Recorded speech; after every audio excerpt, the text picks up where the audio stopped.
Bismillahirrahmanirrahim. Assalamualaikum warahmatullahi wabarakatuh. Alhamdulillahirabbil alamin. Wa bihi nasta'in ala umuri dunya wad din. Wassalatu wassalamu ala asyrofil anbiya'i wal mursalin wa ala alihi wa sahbihi ajma'in. Rabbi shrah li wa yassir li amri wa hlul 'uqdatam min lisani yafqahu qawli amma ba'd. Sebelum dimulai, perkenalkan nama saya Muhammad Reza Ramadan dengan NIM 2281330335 dari jurusan Akuntansi Syariah UIN Universitas Universitas di Cirebon. Nah, pada kesempatan kali ini saya akan menjelaskan atau menjabarkan tentang laporan arus kas metode langsung. Nah, yang pertama adalah pengertian laporan arus kas ini. Pengertian ini, laporan arus kas atau cash flow statement adalah salah satu laporan keuangan pentingnya yang menyajikan informasi tentang arus kas masuk dan keluar perusahaan selama periode akuntansi tertentu. Nah, laporan arus kas ini dengan maksud tujuannya ialah mengetahui kas tersebut masuk dari mana, pengeluaran dari kas itu keluar buat apa, gitu-gitu. Nah, itu yang diperlukan dengan tujuan nanti biar perusahaan mengetahui apakah yang harus ditindaklanjuti. Nah, untuk isi dan format laporan arus kas ini ada dari laporan kegiatan operasi, kegiatan investasi, dan kegiatan pendanaan. Nah, kegiatan operasi ini diperoleh dari penerimaan kas dari pelanggan, pembayaran kas pada supplier, pembayaran kas untuk biaya operasi, pembayaran kas untuk pajak, pembayaran kas untuk biaya bunga. Dan kegiatan investasi diperoleh dari kegiatan investasi yang terdapat di neraca komparatif ataupun informasi tambahan yang bisa berbentuk menjual atau membeli investasi seperti contohnya tanah, mesin, gedung, dan lain-lain. Dan laporan dari kegiatan pendanaan ialah diperoleh dari kegiatan pendanaan yang terdapat di neraca komparatif ataupun dari informasi tambahan. Nah, ini pendanaan itu di mana dia mendapat dana dari manapun ya, bisa dari saham, dari manapun itu ya. Nah, rumusnya ada dari kegiatan operasi seperti ini, dari kegiatan investasi seperti ini, kegiatan pendanaan seperti ini. Nah, untuk rumus ini nanti kita jelaskan bersama dengan soal yang akan kita bahas nanti. Nah, untuk soalnya akan seperti ini. Nah, di sini sudah saya pindahkan.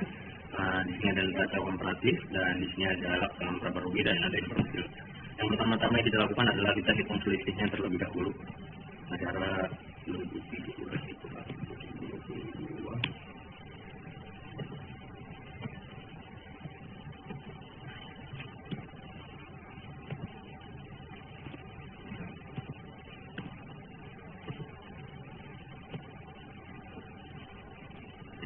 kegiatan untuk laporan arus kas ini terdiri dari 3 laporan, yaitu dari kegiatan operasi, investasi, pendanaan seperti yang tadi disebutkan. Untuk kegiatan operasi ini kita diisi dengan ini.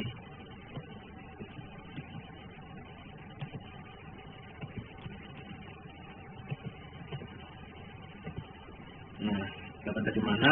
Mari kita sama-sama hitung bersama di sini.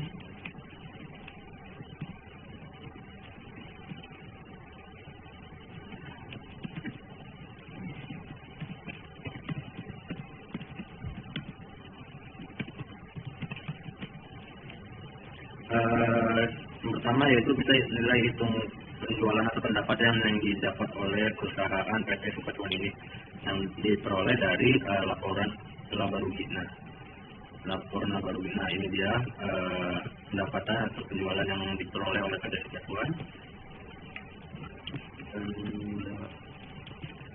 Pendapatan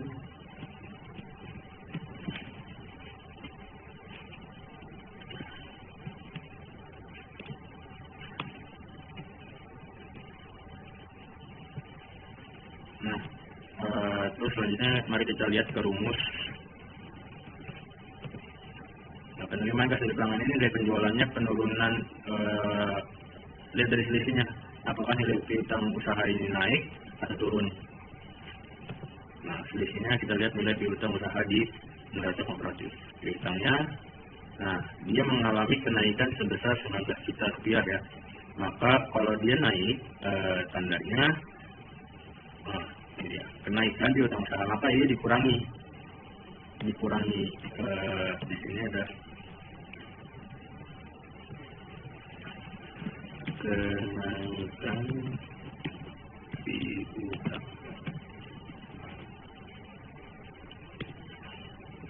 sebesar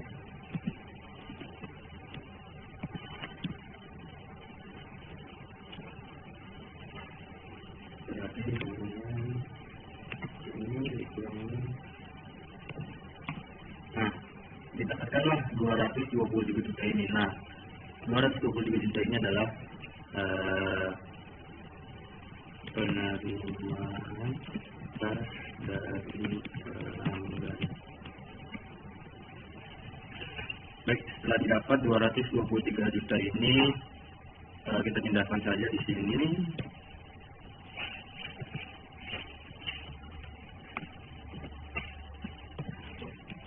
Selanjutnya kita hitung pembayaran kas supaya pembayaran kas pada supplier. Yang pertama yang kita perhatikan adalah pembelian. Nah, ada nggak sih di sini akun pembelian gitu kan? Pembelian. Jika tidak ada, berarti kita harus melakukan dua langkah yang harus kita lakukan, seperti mana yang di contoh di awal nih. Kenaikan nilai persediaan, dia hitung dulu HPP-nya dan ditambahi oleh kenaikan nilai persediaan jika ia mengalami kenaikan di selisihnya, dan dikurangi jika ia mengalami penurunan nilai persediaan. Kembali ke soal HPP-nya berapa nanti? 175 juta, teman-teman. Terus selisih nilai persediaan ini ada inventaris sama dengan persediaannya. Nah, ia mengalami kenaikan sebesar 7 juta rupiah, maka ia ditambahkan karena sesuai rumus ini kenaikan nilai persediaan. Mengalami kenaikan nilai persediaan sebesar 7 juta rupiah. Nah, lalu kita tambah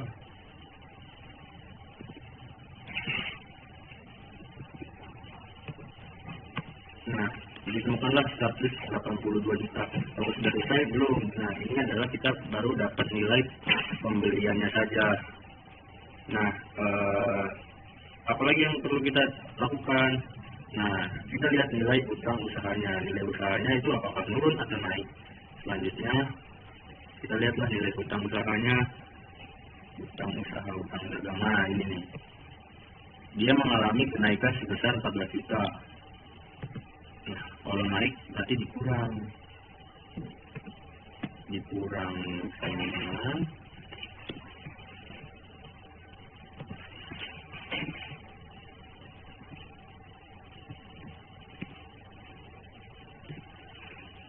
ini dikurang.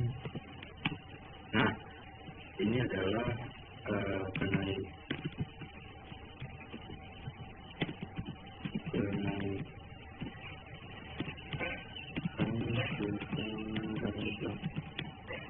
Nah, ini telah ditemukan, berarti ini adalah pembayaran kas pada supplier. Nah, kita pindahkan ke sini. Nah, ini kan penerimaan, ini pembayaran. Nah, kalau pembayaran ini kita pindahkan ke bawah dulu sebentar. Karena dalam logikanya menerima itu bertambah, kalau pembayaran berkurang maka ini dikurangi.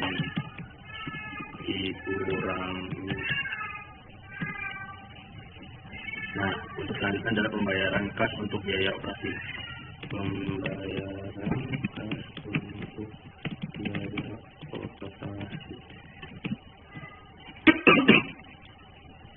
Nah, kita lihat lagi di ini. Nah, ini dia ininya nih yang harus kita perhatikan, biaya non kas. Jadi nggak boleh harus kas semua ya. Nah, apakah ada ya biaya operasi dari, nah ini nih ada di biaya operasi.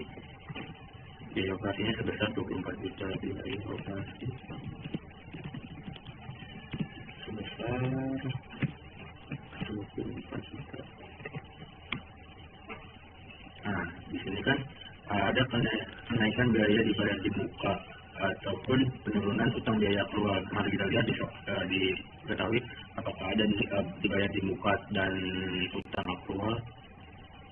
Nah, karena di sini tidak ada, maka ini sudah bisa. Tapi kita lihat lagi di informasi tambahan, apakah nah ini nih ada semua biaya depresiasi 914.000. Kan karena ini kan harusnya non cash. Nah ini depresiasi ini tidak cash gitu kan. Jadi kita kurang.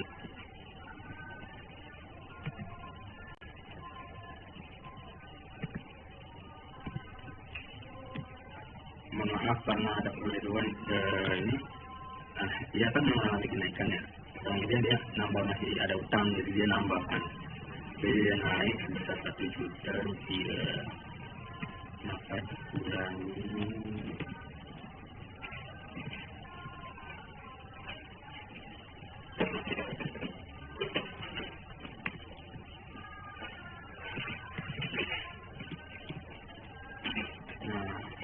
adalah untuk pembayaran kas untuk pajak.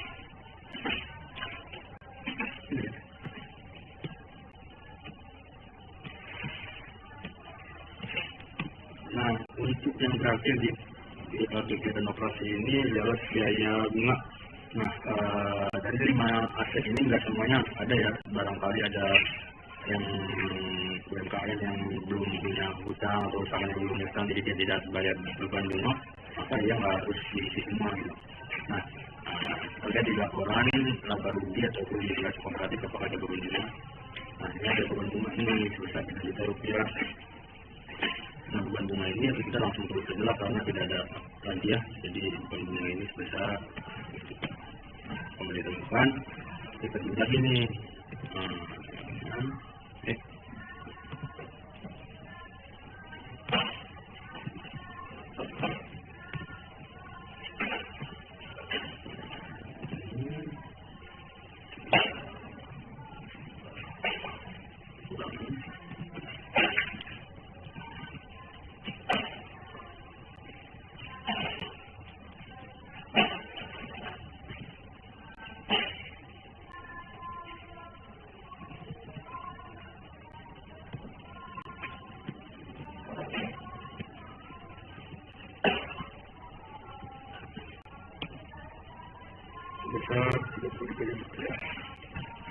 Selanjutnya kegiatan investasi.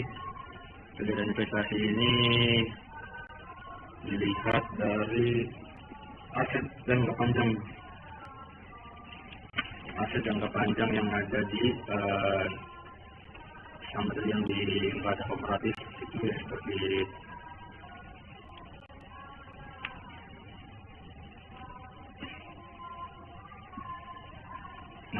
peralatan. Dia beli peralatan ini, bukan beli peralatan ini sebuah investasi ya. Dia membeli sebuah mesin atau menjual mesin, dan kita tahu dari dia turun nih dari 18 juta minus 18 juta. Nah, kalau minus ini tandanya dia kalau nggak menjual ataupun memensiunkan sebuah mesin tersebut. Jadi kayak contohnya nilai waktu dia belinya 18 juta. Nah, ini dia dijual atau dipensiunkan.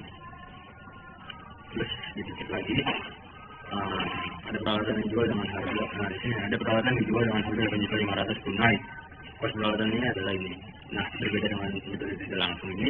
Kita langsung aja nih tulis yang 8.500-nya. Penjualan peralatan sebesar 8.500.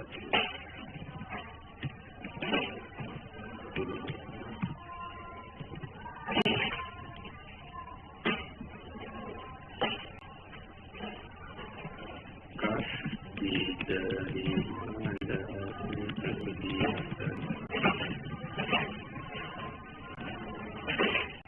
Terus apakah ada lagi dia investasi panjang, jangka panjang? Ada ya, jadi dia langsung aja ke kegiatan pendanaan. Nah, kegiatan pendanaan ini dilihat pada neraca. Nah, kita fokus pada obligasi atau pada apa obligasi atau biasa saham aja ya. Nah,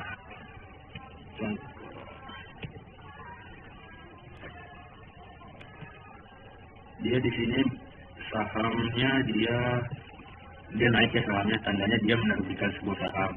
Dan kalau ini obligasi dia berkurang, tandanya dia melunaskan sebuah obligasi. Nah, ini disebut pelunasan obligasi dan pembayaran saham sama dengan ini.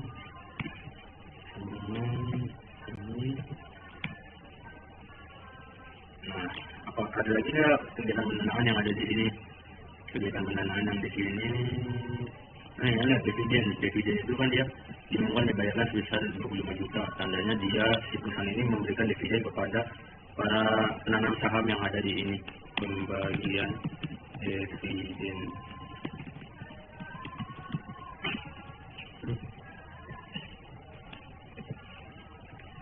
Minus 25 juta.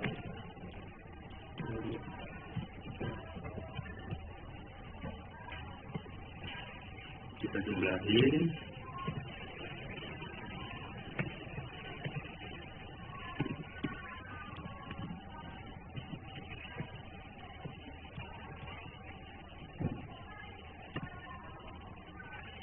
Nah, ini berarti pas diterima dari perbuatan pendanaan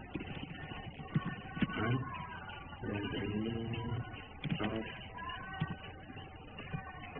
dari kegiatan investasi.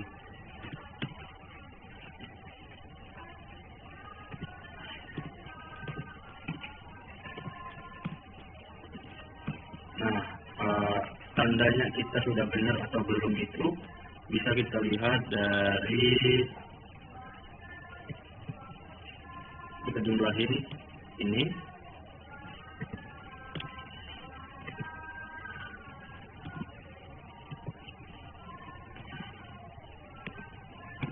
Nah, ketika jumlah dari ini, nah ini nih harus sama dengan perubahan atau selisih yang ada di neraca komparatif ini sebesar 15 juta kan. Nah, tandanya laporan arus kas ini sudah benar dan sudah konkret gitu ya, sudah benar dan tidak sudah benar situasi intinya.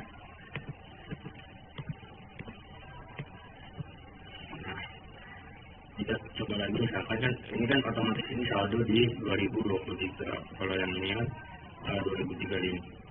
2035 berarti kan hasilnya total segini. Jadi sudah semuanya.